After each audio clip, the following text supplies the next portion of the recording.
यस्सु ने कहा, और जिस किसी ने घरों या भाइयों या बहनों या बाप या माँ या बच्चों या खेतों को मेरे नाम की खातिर छोड़ दिया है, उसको 100 गुना मिलेगा और हमेशा की जिंदगी का वारिस होगा। मत्ती 19 बाब उसकी 29 आयत। मत्ती यस्सु का शागिर्द था। उसने यस्सु के बारे में एक किताब लिखी जिसे हम मत्ती की अंजील कहते हैं। अंजील का मतलब खुशखबरी है। साउल दाऊद को मारने की कोशिश कर रहा था। दाऊद भागकर जंगलों पहाड़ों में साउल से छुप गया। सो साउल अपने 3000 फौजियों को लेकर जंगल में दाऊद और उसके लोगों की तलाश में निकला। रास्ते में साउल आराम करने के लिए एक गार में रुका जहां दाऊद और उसके लोग पहले से ही मौजूद थे। जब साउल वहां आराम कर रहा था तो दाऊद के लोगों ने दाऊद से कहा कि देख, खुदा ने तेरे दुश्मन को तेरे हाथ कर दिया है और तू जो चाहे उसके साथ कर। सो दाऊद उठकर साउल के जुबा का दामन चुपके से काट ले गया और अपने लोगों को साउल पर हमला करने ना दिया।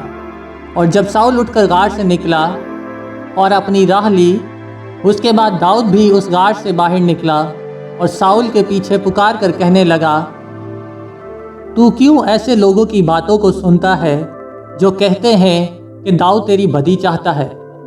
देख, आज के दिन तूने अपनी आंखों से देखा कि खुदावन ने गार में आज ही तुझे मेरे हाथ कर दिया। और बाजों ने मुझे कहा कि तुझे मार डालूं, पर मेरी आंखों ने तेरा लिहाज किया। और मैंने कहा कि मैं अपने मालिक पर हाथ नहीं उठाऊंगा, क्योंकि वो खुदावंत का ममसूह है। तब साउल ने दाऊद से कहा कि तू मुझसे ज़्यादा सादिक है, इसलिए कि तूने मेरे साथ भलाई की है, हालांकि मैंने तेरे साथ बुराई की। और तूने आज के दिन जाहिर कर दिया कि तूने मेरे साथ भलाई की है, क्योंकि खुदा ने मुझे तेरे हाथ में कर दिया था, पर तूने मुझे कत्ल ना किया। और अब देख, मैं खूब जानता हूँ कि तू यकीनन बादशाह होगा और इस्राएल की सल्तनत तेरे हाथ में पड़कर कायम होगी। ये शायद उसी वक्त था जब दाऊद ने ज़बूर नंबर 16 लिखा। आइए पढ़ते हैं ज़बूर नंबर 16। ऐ खुदा, मेरी हिफाजत कर, क्योंकि मैं तुझ ही में पनाह लेता हूँ। मैंने खुदावन से कहा, तू ही रब है, तेरे सिवा मेरी भलाई नहीं। ज़मीन के मुकद्दस लोग वो बरगज़ीदा हैं जिनमें मेरी पूरी खुशनुदी है। गैर माबूदों के पीछे दौड़ने वालों का गम बढ़ जाएगा। मैं उनके से खून वाले तापाउन नहीं तपाऊंगा और अपने होठों से उनके नाम नहीं लूँगा। खुदावन ही मेरी मिरास और मेरे प्याले का हिस्सा है। तू मेरे बकरे का मुहाफिज है। जरीब मेरे लिए दिल पसंद जगहों में बड़ी, बल्कि मेरी मिरास खूब है। मैं खुदावन की हम्द करूँगा जिसने मुझे नसीहत दी है, बल्कि मेरा दिल रात को मेरी तरबियत करता है।